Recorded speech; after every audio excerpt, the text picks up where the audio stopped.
திருவடியும் தண்டையும் சிலம்பும் சிலம்பூடுருவப் பொருவடிவேலும் கடம்பும் தடம்புயம் மாறிரண்டும் மறுவடிவான வதனங்களாரும் மலர்கண்களும் குருவடிவாய் நின்று என் உள்ளம் குளிரக் குதிகொண்டவே. திருச்சிற்றம்பலம். அனைவருக்கும் இனிய வணக்கம். மகாராஜுக்கு நமஸ்காரம். ஒரு நல்லதொரு வாய்ப்பு இறையருளாலும் குருவருளாலும் இங்கு கிடைத்திருக்கின்றது. ஒரு செய்தி என்னென்னா, ஒரு 3 முறைமைகள் இப்பொழுது தீபாராதனை நிகழ்ச்சியில் நடந்தது. ஒரு 3 முறைமைகள் நடந்தது. கொஞ்சம் சிந்திச்சு பார்த்தோம்னா அது தெரியும். ஒன்று வணங்குதல், வேண்டுதல், வாழ்த்துதல். இந்த 3 முறைமைகளும் இங்கு நடந்தது. இது தமிழரது மரபு. முதல் காப்பியம் என்று அழைக்கப்படுகிற சிலப்பதிகாரத்தில் இயற்கையை போற்றி இளங்கோவடிகள் தொடங்குவார். ஞாயிறு போற்றுதும் ஞாயிறு போற்றுதும், திங்களை போற்றுதும் திங்களை போற்றுதும், மாமழை போற்றுதும் மாமழை போற்றுதும்னு இயற்கையை போற்றுவார். ஒரு மூவர்கள் இருக்கிறாங்க. அந்த மூவர்களை நமஸ்காரம் பண்ணிடும். கண்களை திறந்தே நீங்கள் நினச்சி பார்க்கலாம். ஐயிரண்டு திங்களாய் அங்கமெல்லாம் நொந்து பெற்ற மேனியவள். எந்த விதமான இரத்த பந்தங்களும் இரத்த உறவுகளும் இல்லாத, உங்களுக்காக பாடுபடுகிற, உங்களது வளர்ச்சிக்கு உதவுகிற உங்களுடைய ஆசிரிய பெருமக்கள். அவர்களை நினச்சி பாருங்கள். இந்த இடத்துல இந்த மூவர்களும் ஒரு நிலையில் இருக்கப்பெறுகிறார்கள். அதனாலே இவர்கள் இந்த மூவர்கள் அந்த மூவர்களோடு பொருந்துகிறார்கள் என்பது என்னுடைய தாழ்மையான ஒரு சிந்தனை. வேண்டுதல் நம்ம வைக்கிறோம் இல்லையா, அந்த வேண்டுதலை பாரதியினுடைய சிந்தனையோடு கொஞ்சம் பொருத்தி பார்ப்போம். கொஞ்சம் நல்லா திருப்பி சொல்லுங்கள். எண்ணிய முடிதல் வேண்டும், நல்லவே எண்ணல் வேண்டும், திண்ணிய நெஞ்சம் வேண்டும், தெளிந்த நல்ல அறிவு வேண்டும், பண்ணிய பாவமெல்லாம் பரிதிமுன் பணியைப் போல நன்னிய நின்முன் இங்கு நசித்திடல் வேண்டுமன்னாய். ராமகிருஷ்ண மடத்தில் இன்னொரு செய்தி, என்னுடைய சிந்தனை. இதெல்லாம் திரிகடுகம் என்கின்ற ஒரு காப்பியம் இருக்கிறது. அது எப்படி இந்த இடத்துல பொருந்துது அப்படிங்கிறத நம்ம சிந்திச்சு பார்க்கலாம். ஜஸ்ட் ஒரு சற்று ஒரு சிந்தனை. இல்லார்க்கு ஒன்றியும் உடைமை. இல்லார்னா பொருள் இல்லார் மட்டும் கிடையாதுங்க, அருள் இல்லாரையும் தான் சேர்த்து சொல்கிறேன் நான். வாரி வழங்குகிற இடம். இல்லார்க்கு ஒன்றியும் உடைமை. இவ்வுலகில் நில்லாமை உள்ளும் நெறிபாடும். எதுவுமே இந்த உலகத்தில் நிரந்தரம் இல்லாதது என்கின்ற நெறியை சொல்கிற ஒரு எவ்வுயிர்க்கும் துன்புறுவ செய்யாத தூய்மை. நல்லா பார்த்துக்கோங்க. எந்த மனிதர்க்கும்னு சொல்லலை. என்ன வார்த்தை அது? எவ்வுயிர்க்கும் துன்புறுவ செய்யாத. வள்ளுவன் சொல்லுவான் பார்த்தீங்களா, பகுத்துண்டு பள்ளியூர் ஓம்புதல். பகுத்துண்டு பல்மனிதர் ஓம்புதல்னு சொல்ல மாட்டான். பகுத்துண்டு பள்ளியூர் ஓம்புதல்னா மரம் செடி கொடிகள்லேருந்து விலங்குகள்லேருந்து பறவைகள்லேருந்து எல்லாமே அதற்குள் அடங்குகிறது. அவற்றையெல்லாம் சிந்தித்து பார்க்க வைக்கின்ற இந்த இடமாக இந்த ராமகிருஷ்ண மடத்தை நாங்கள் பார்த்து கொண்டிருக்கின்றோம். உங்களுக்கும் அந்த சிந்தனை தோன்றும் என நான் நம்புகிறேன். அடிப்படையான வாழ்வியல் அப்படின்னாலே அது அறம் சார்ந்தது. அறம் என்ற 3 எழுத்து. அந்த வார்த்தை கேள்விப்பட்டிருக்கீங்களா? அறம். அறம் அப்படிங்கிறதுல அரு அப்படிங்கிற ஒரு வினையடி வேர்ச்சொல் இருக்குது.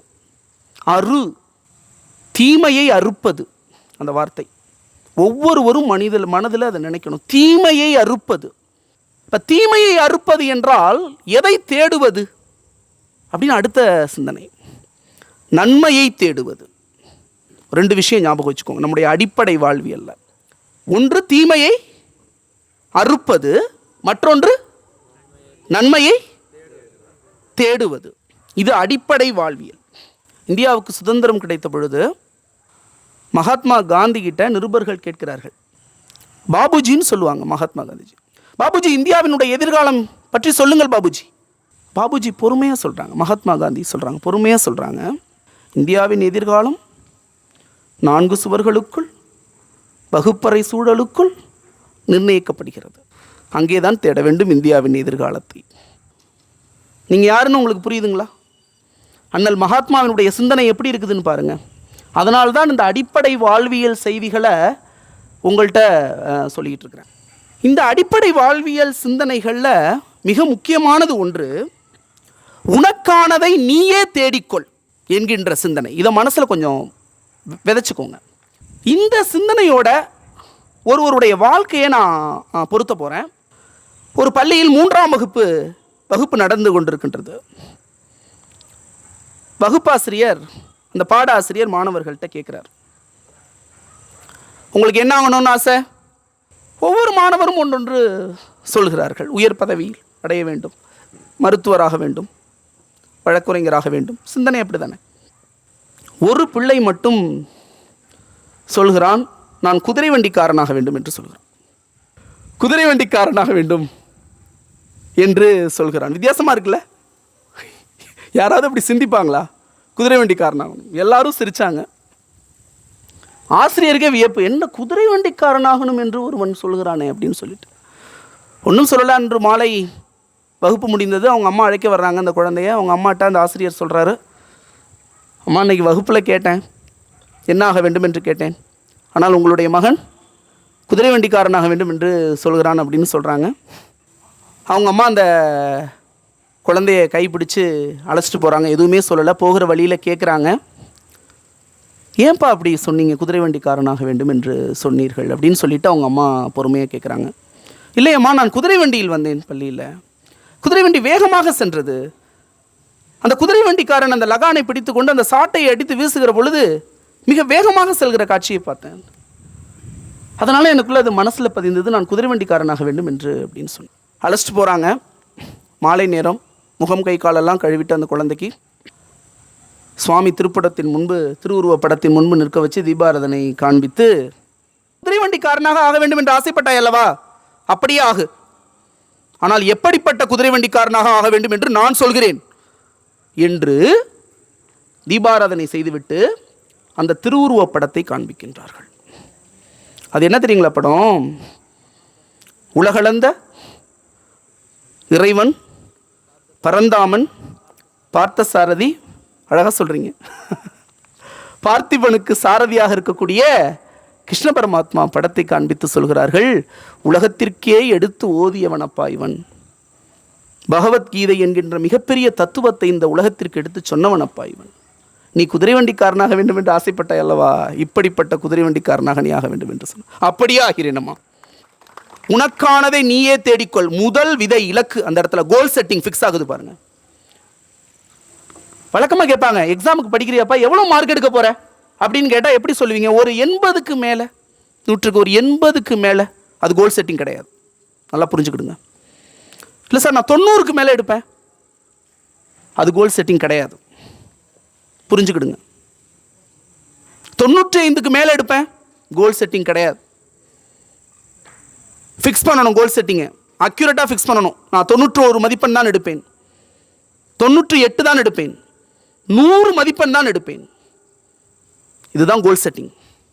இலக்கை நீங்கள் தீர்மானிக்கணும். ஐஏஎஸ் ஆகலாம், ஐபிஎஸ் ஆகலாம், மருத்துவராகலாம், ஆசிரியராகலாம், வழக்கறிஞராகலாம். எந்த இலக்கை நீ தீர்மானிக்க வேண்டும், அதற்கானதை நீயே தேடிக்கொள்ள வேண்டும்.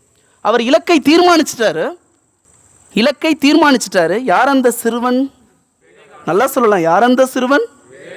சுவாமி விவேகானந்தர். இல்லைங்கய்யா? சரி, அந்த இலக்கை அடைவதற்கான வழி என்ன? அந்த இலக்கை அடைவதற்கான வழி என்ன? நான் பாரதிகிட்டேருந்து இரவல் வாங்கின மாதிரி அவர் இறை பரம்பொருளை எவரிடமிருந்து அந்த அறிவை இரவல்லாம் வாங்கலை, அவருக்கானதை அவரே தேட ஆரம்பித்தார். எங்கே இறைவன்? அவன் எப்படி இருப்பான்? நமக்கும் இறைவனுக்கும் உள்ள தொடர்பு என்ன என்ற கேள்விகளால் ஒவ்வொருவரையும் துளைத்து எடுக்கிறார். அதற்கான விடை வேண்டும். மத குருமார்கள், மத சொற்பொழிவாளர்கள் அவர்கள்ட்டெல்லாம் கேட்குறாரு, சரியான பதில் இல்லை. நீங்கள் மழுப்புகிறீர்கள், நீங்கள் என்னை ஏமாற்ற பார்க்கிறீர்கள். சாதாரணமாலாம் சொல்லலைங்க, ரவீந்திரநாத் தாகூருடைய மூத்தவரிடத்தில் சொல்கிறார். அவர் ஒரு தத்துவஞானி. நீங்கள் கடவுளை பார்த்திருக்கிறீர்களா என்று கேட்கிறார். அது பார்க்கும் பொருள் அல்ல என்று சொல்லி முடிப்பதற்குள், இல்லை, உங்களிடமிருந்து சரியான பதில் வரவில்லை. எப்படித்தான் அவருக்கு அந்த விடை கிடைச்சிருக்கும்? எப்படித்தான் அவருக்கான குருவை அவர் தேடுறாரு பாருங்க, எப்படி கிடைச்சிருக்கும்? இந்திய குருமார்களிடமிருந்து கிடைத்ததா? நான் தேடி படிக்கிறப்ப நினைச்சேன், இந்திய குருமார்களிடமிருந்து கிடைத்திருக்குமா என்று நான் படித்தேன். ஆனால் அவருக்கான குரு எப்படி கிடைத்தார் என்றால், வில்லியம் ஹாஸ்ட்ரி என்கின்ற ஒரு ஆங்கில பேராசிரியர், அவரே சொல்கிறார், அனுபூதி என்கின்ற ஒரு பரவச நிலையை உடைய ஒரு மகான் இருக்கின்றார், பகவான் ராமகிருஷ்ணர் என்று சொல்கிற பொழுது அந்த விதை அவருடைய உள்ளத்திலே விதைக்கப்படுகிறது. அவரை பார்க்க வேண்டும், அவரிடத்தில் கேள்விகளை கேட்க வேண்டும் என்று. நான் ஆழமாக அதில் உங்கள்கிட்ட அந்த செய்திகளை கொண்டுட்டு போகலை. ஒரு இலக்கை விதைச்சிட்டா அதை விருட்சமாக்குவதற்கான வழிகளை அவர் என்ன செய்ய ஆரம்பிக்கிறார் பார்த்தீங்களா? சுவாமி விவேகானந்தர் என்ன பண்ண ஆரம்பிக்கிறாருங்க? அதை தேட ஆரம்பிக்கிறார். உங்களுக்கு ஒரு பாடல் ஒன்று சொல்கிறேன் பாருங்களேன். குருட்டினை நீக்கும் குருவினை கொள்ளார், குருட்டினை நீக்கா குருவினை கொள்வர், குருடும் சேர்ந்து குருட்டாட்டம் ஆடி குருடு ரெண்டும் குழி விழுந்தனவே. குரு சீடன் அப்படிங்கிற ரெண்டு நிலை சொல்ல வர்றேன், சரிங்களா? குருட்டினை நீக்கும் குருவினை கொள்ளார். ஒரு சீடன் இருக்கிறான், குருட்டினை நீக்கும் குருவினை கொள்ளார். தன்னுடைய குருடு, தன்னுடைய அறியாமையை நீக்கிற ஒரு குருவினை அவனால் என்ன பண்ண முடியல, கண்டுபிடிக்க முடியல. அதை போலவே ஒரு ஆசிரியரால் மாணவரையும் அறிய முடியவில்லை. அப்போ இப்படிப்பட்ட ஆசிரியர், இப்படிப்பட்ட மாணவர் இருந்தால் நிலை என்னாகிறது? அப்போ குருட்டினை நீக்குகிற குருவை தேட வேண்டும், அப்படிப்பட்ட மாணவரையும் குரு தேட வேண்டும். இந்த ரெண்டுமே நடந்ததுங்க சுவாமி விவேகானந்தருடைய வாழ்விலும் பகவான் ராமகிருஷ்ணருடைய வாழ்விலும் நடந்தது. சார் என்ன சொல்கிறீங்க நீங்கள்? சுவாமி விவேகானந்தர் குருவை தேடினார்னு சொல்கிறீங்க. குரு எங்க இவரை தேடினார்? அவர் ஒவ்வொரு நாளும் தேடினார். தனக்கான பிள்ளை எங்கே, தனக்கான மாணவன் எங்கே? ஒவ்வொரு நாள் பூஜை முடிந்த பிறகும் ஐயோ பகல் போச்சே, எப்பொழுது எனக்கான பிள்ளை கிடைப்பான், எனக்கான மாணவன் எப்பொழுது கிடைப்பான் என்று ஒவ்வொரு நாளும் அவர் சொன்ன அந்த செய்திகளை நான் உங்களுக்கு சொல்கிறேன் பாருங்க. தாய் பிள்ளைக்காக இயங்குவதை விட, ஒரு நண்பன் நண்பனுக்காக இயங்குவதை விட, ஒரு காதலன் காதலிக்காக இயங்குவதை விட நான் இயங்குகிறேன் என்று பகவான் ராமகிருஷ்ணர் சொன்னார். எப்படிப்பட்ட ஒரு சிந்தனை அவங்களுக்குள்ள பாருங்க. ஒரு குருவும் ஒரு சீடனும் சந்தித்து கொள்கிற ஒரு பாக்கியத்திற்கு முன்பாக நடந்த நிகழ்வுகள் பாருங்க. அவருக்கான இலக்கை அவரவர்களே தேடிக்கொள்ள வேண்டும், இரவல் வாங்க முடியாது. சிக்காகோவில் போய் சுவாமிஜி பேசுனாங்க, உங்களுக்கு எல்லாருக்கும் தெரியும் இல்லையா? ரொம்ப எளிமையாக அந்த நிகழ்வு நடந்திருக்கும்னு நீங்கள் நினைக்கிறீங்களா? எங்க ரொம்ப கஷ்டங்க, படித்து பாருங்க, படிக்கணுங்க, செய்திகளை படிக்கணும், புத்தகங்களை வாசிக்கணும். நான் சொல்கிறேன்னு நீங்கள் நினச்சிடாதீங்க, புத்தகங்களை எடுத்து வாசித்து பாருங்கள். பாரதிதாசன் சொல்வான், படிப்படி நூலைப்படி, சங்கத்தமிழ் நூலைப்படி, காலையில் படி, கடும்பகல் படி, மாலை இரவு பொருள் படும்படி, கற்பவை கற்கும்படி, வள்ளுவன் சொன்னபடி கற்கத்தான் வேண்டும், அப்படி கல்லாதவனும் வாழ்வதெப்படி, அகம்படி பொருளைப்படி, அப்படியே இன்பம்படி, இறந்த தமிழ் நான்மறை பிறந்ததென்று சொல்லும்படி, அகப்பொருள்படி அப்படி, புகப்பொருள்படி நல்லபடி, புகப்புக படிப்படியாய் புலமை வரும் என் சொற்படி. எத்தனை படிகள் பாருங்கள். படிக்கணுங்க அந்த செய்திகளை படிக்கணும். 7000 பேர் எழுந்து நின்று கைதட்டுகிறார்கள் என்றால் அவர் பட்ட பாடு இருக்குது பாருங்க. சர்வசமய மாநாட்டில் கலந்துக்கணுங்கிற ஒரு சிந்தனை இருக்குங்க. மானசீகமாக பகவான் ராமகிருஷ்ணர்கிட்ட, அன்னை சாரதாட்ட மானசீகமான அனுமதியை பெற்றுக்கொண்டு எத்தனையோ இளைஞர்கள் நிதி திரட்டி கடல் கடந்து சுவாமி விவேகானந்தரை அனுப்புனாங்க. செப்டம்பர் 11, 1893. ஆனால் அவர் அமெரிக்காவுக்கு போனப்போ, சுவாமிஜி போனப்போ ஜூலை மாதங்க போஸ்டன் நகரில் போய் தங்குறாங்க. லிவிங் காஸ்ட் ரொம்ப அதிகம் அமெரிக்காவில். போய் தங்குறாங்க. எத்தனையோ ஆங்கிலேயர்களுடைய பக்தர்களுடைய உதவியால் அந்த மாதங்களெல்லாம் கடந்து சிகாகோவில் பேசுகிறப்ப கூட, அந்த 7000 பேர் முன்பு பேசுகிறப்ப கூட 2 முறை சற்று தடுமாற்றம் தான் ஏற்பட்டது. ஆனால் அவருக்கான இலக்குன்னு என்று ஒன்று இருந்தது மனதிற்குள்ள, அவருக்கான இலக்கு. அதற்கு பிறகு அவர் பேசத் தொடங்கிய வார்த்தைகள், சகோதர சகோதரிகள் என்று அனைவருக்குமே அது தெரிந்த நிகழ்வுகள் தான். ஒரு முக்கியமான செய்தி அதில் ஒன்று சொல்லணுங்க. அவர் சொல்கிறாரு, எல்லா மதத்தின் நல்ல கருத்துக்களை ஏற்றுக்கொள்கிற மதத்தை சேர்ந்தவன். இந்த வார்த்தைகளை கவனிக்கணும். ஹிந்துவை மட்டும் கிடையாதுங்க. அவர் நல்ல கவனிங்க. எல்லா மதத்தின் நல்ல கருத்துக்களை ஏற்றுக்கொள்கிற மதத்தை சேர்ந்தவன். அடுத்தது சொல்கிறாருங்க, அடைக்கலமற்ற நாடற்ற ஏழைகளுக்கு புகலிடம் தருகிற நாட்டை சேர்ந்தவன் நான். இந்த வார்த்தைகளை நல்லா கவனிங்க.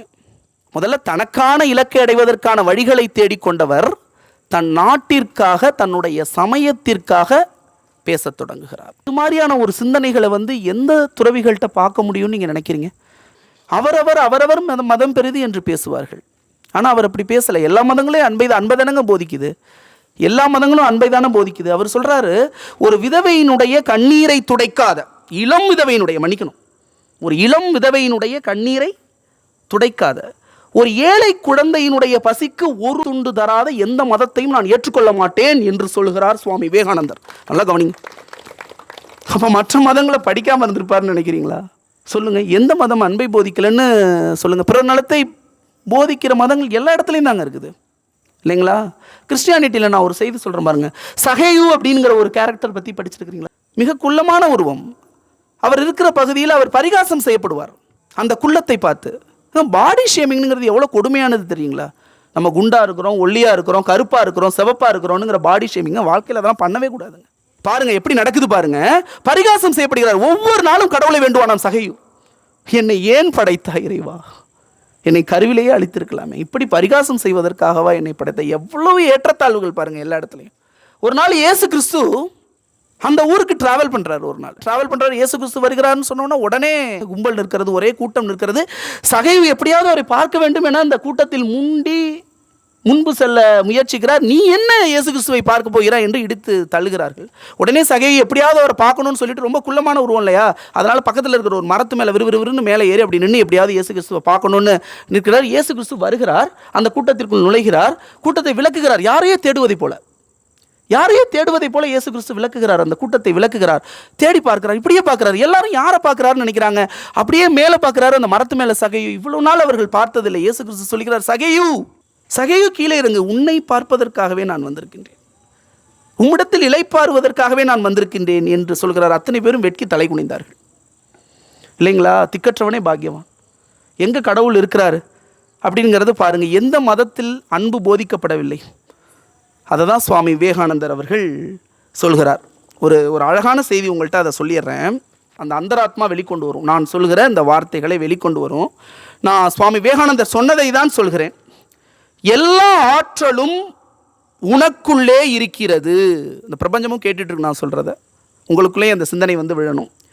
எல்லா ஆற்றலும் உனக்குள்ளே இருக்கிறது, உன்னால் அனைத்தையும் சாதிக்க முடியும்.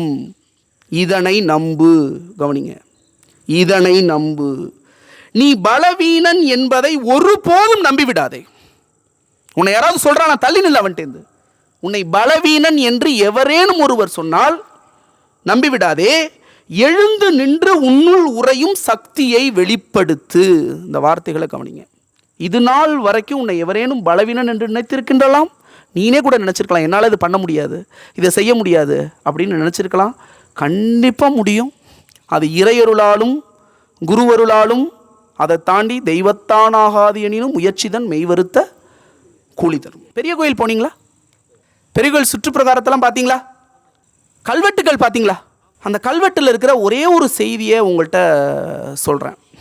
ஒரு வாழ்வியல், ஒரு பெண் நாட்டிற்காக எப்படி இருந்திருக்கிறாங்கன்னு சொல்லிட்டு. இந்த செய்தியை நீங்கள் கேட்டிருக்கலாம், படித்திருக்கலாம். யாராவது ஒருவர் இதை கேட்காம இருந்திருக்கலாம். ஒருவேளை இந்த செய்தியை நீங்கள் தெரிந்திருந்தாலும் இப்போ நீங்கள் கேளுங்க. இந்த செய்தியை வெளிப்படுத்துபவர் அடியன் தலைமையிலன. கல்வெட்டு சாசனங்கள் எல்லாம் யாரெல்லாம் வெளிப்படுத்துகிறாங்களோ இவ அடியன் தலைமையிலன அப்படின்னு சொல்லிட்டு ஒரு சாசனம் இருக்குமா. பெரிய கோயிலுடைய சுற்றுப்பிரகாரத்தை வந்தீங்க அப்படின்னு சொன்னால், ராஜராஜ சோழன் காலத்தில் 10 இந்த காலத்தை நான் சொல்கிறேன், நந்தா விளக்கு அப்படின்னு சொல்லிட்டு, இப்போ இருக்கிற மாதிரி லைட்லாம் கிடையாது இல்லைங்களா, அதனால் நெய் தீபம். அதுக்கு ராஜராஜ சோழன் என்ன பண்ணியிருக்கிறாரு, அந்த தீபம் ஏற்றுவதற்கு என்று ஒவ்வொருத்தவனுக்கும், இப்போ இத்தனை பேர் இருக்கிறீங்க அப்படின்னு சொன்னால் நீங்கள் தீபம் ஏற்றணும், நீங்கள் தீபம் ஏற்றணும், நீங்கள் தீபம் ஏற்றணும். எப்படி தீபம் ஏற்றுவீங்க? நெய் வேணுமே. எப்படி நெய் கிடைக்கும்? 40 மாடுகள் வைத்துக்கோங்க, ஆடுகள் வைத்துக்கொள்ளுங்க. 40 மாடுகள், ஆடுகள் வைத்துக்கோங்கன்னு ஒருத்தவங்களுக்கு கொடுக்குறாங்க. அதை வச்சுக்கிட்டு அதனுடைய வருமானத்தை நீங்கள் வச்சுக்கலாம். எப்படி அரசன் எப்படி இருக்கிறான் பாருங்க. முறை செய்து காப்பாற்றும் மன்னவன் மக்கட்கு இறையென்று வைக்கப்படும். வள்ளுவன் சொல்கிறான் பாருங்க. முறை செய்து காப்பாற்றும், அந்த வார்த்தையை அண்டர்லைன் பண்ணிக்கோங்க. முறை செய்து காப்பாற்றும் மன்னவன். தேர்தலாம் வரப்போகுது நமக்கு, அண்டர்லைன் பண்ணி. முறை செய்து காப்பாற்றும் மன்னவன் மக்கட்கு இறையென்று வைக்கப்படும். இல்லைங்களா? கொடுத்துட்டாங்க. அவங்கவுங்க பால் எடுக்கிறாங்க, அதுலேருந்து நெய் எடுக்கிறாங்க, தீபம் ஏற்றுறாங்க. இந்த செய்தியை நல்லா அந்த இடத்துல ஆழ்ந்து கொஞ்சம் கேளுங்க. தீபம் எல்லாம் எரிஞ்சிக்கிட்டு இருக்கு. சோழன் அதை ஒரு நாள் பார்க்கறதுக்கு ஆய்வு செய்ய வர்றான். எப்படி ஒரு ஆளுமை எப்படி இருக்குது பாருங்க. அடிமட்டத்தில் என்ன நடந்து கொண்டிருக்கிறது என்று தனக்கு கீழே உள்ளவங்களை பார்க்க சொல்லலை, ராஜராஜ சோழனே வர்றாங்க. கதை கிடையாதுங்க, நான் சொல்கிறேன், கல்வெட்டு செய்தியை சொல்லிகிட்டு இருக்காங்க. ராஜராஜ சோழனே விசிட் பண்ணுறான். நந்தா விளக்கில் ஒரு விளக்கு எரியல. ராஜராஜ சோழன் கேட்கிறான், ஏன் இந்த தீபம் எரியவில்லை என்று கேட்கிறான். உடனே காவலர்கள் சொல்கிறாங்க, இந்த விளக்கு ஒரு 3 நாட்களாக எரியவில்லைன்னு சொல்லிட்டு ஒரு காலத்தை சொல்கிறார்கள்.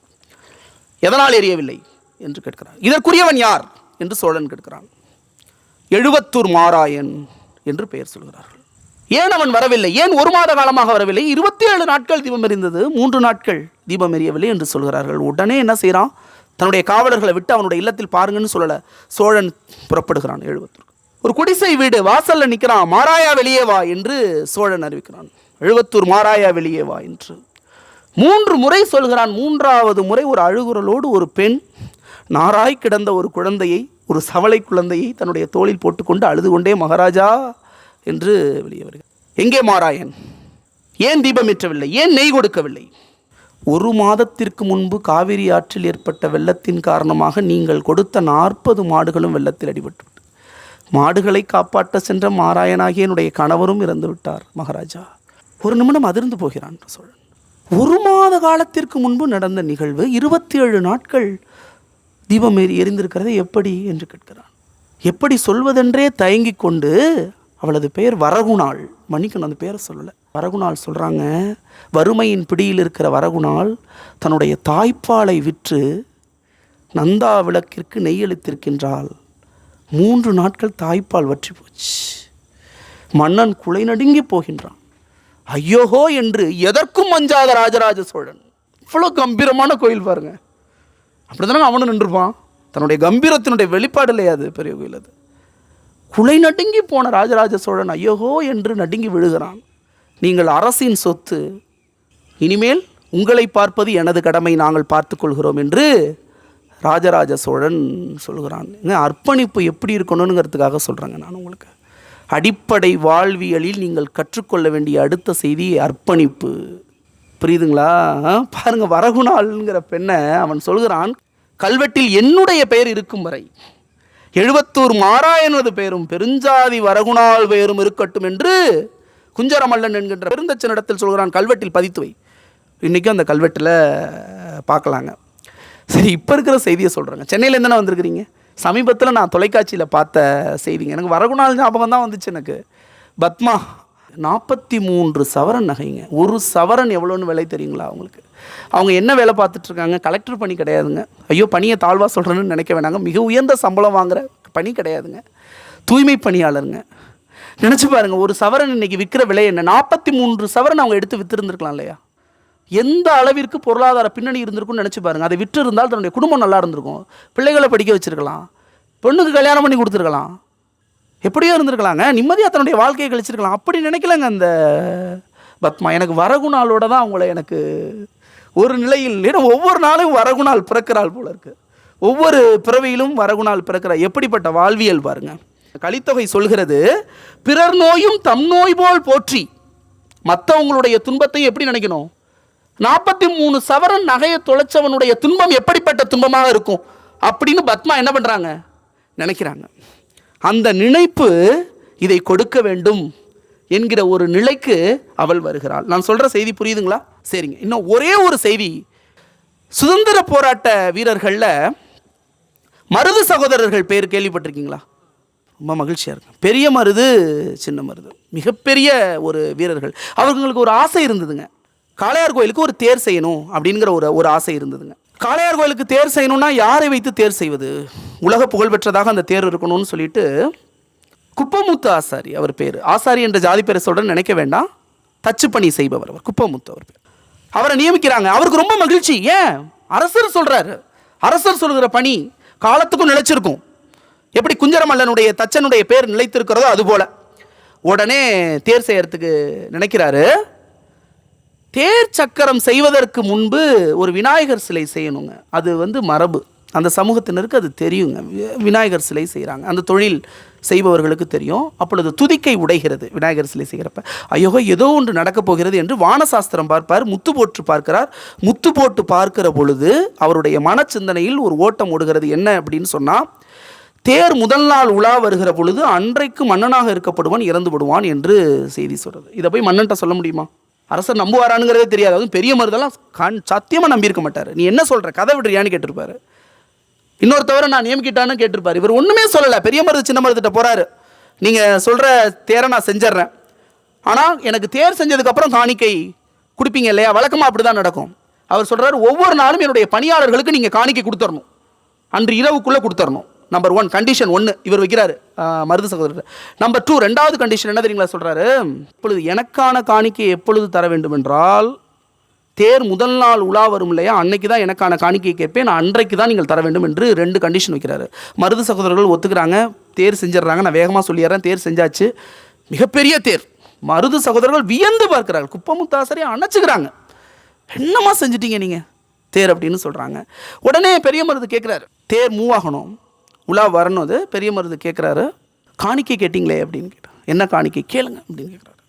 உங்களது கிரீடம் வேண்டும், உங்களது செங்கோல் வேண்டும், இன்றைய நாள் மன்னனாக நான் இருக்க வேண்டும் அப்படின்னு சொன்ன மாத்திரத்தில் சின்ன மருது உடைவாளை உருவம் அப்படி கழுத்து தலை உருண்டு விடும் உனது தலை அப்படின்னு சொல்கிறார். சின்ன மருது பெரிய மருது நிறுத்துறார். வேண்டாம், சொன்ன வாக்கு அதுதானே, சொன்னது அதுதானே, கேட்கணும் செய்யணும்ல, நம்ம இருந்துட்டு போட்டோம். கிரீடத்தையும் செங்கோலையும் எடுத்து கொடுக்குறாங்க. தேரில் ஏறுறாரு உலா வருவதற்கு. தேரில் ஏறி உலா வருகிற பொழுது அது நிலைக்கு வருவதற்கு முன்பே குப்பமுத்தா தேரின் மேலிருந்து கீழே விழுந்து சக்கரமானது அவர் மீது ஏறி அதே இடத்தில் துடிதுடித்து மறந்து, ஐயோ குப்பமுத்தாசாரி இப்படி நடந்து விட்டது என பெரிய மருது அள்ளி அணைக்கிறார். அவருடைய இடுப்பில் அந்த ஓலை இருக்கின்றது, அந்த பட்டுத்துண்டு, அந்த கச்சையில் ஒரு ஓலை இருக்கிறது. அந்த ஓலையை எடுத்து படித்து பார்க்குறாரு. தன் சொன்ன செய்தியெல்லாம் அதில் என்ன பண்ணி வச்சுருக்கிறாரு, எழுதி வச்சிருக்கிறாரு. ஒரு மன்னன் வாழ வேண்டும் என யார் நினைக்கிறா? ஒரு குடிமகன் நினைக்கிறான். எப்படிப்பட்ட ஒரு அர்ப்பணிப்புங்கிற பாருங்கள்.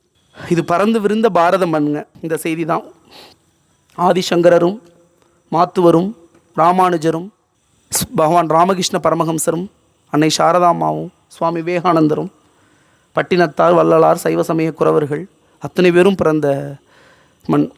நமக்காகவும் பாடுபட வேண்டும், நம் நாட்டிற்காகவும் பாடுபட வேண்டும், நமக்காகவும் பாடுபட வேண்டும், நம் நாட்டிற்காகவும் பாடுபட வேண்டும். நன்றி. அனைவருக்கும் நன்றி.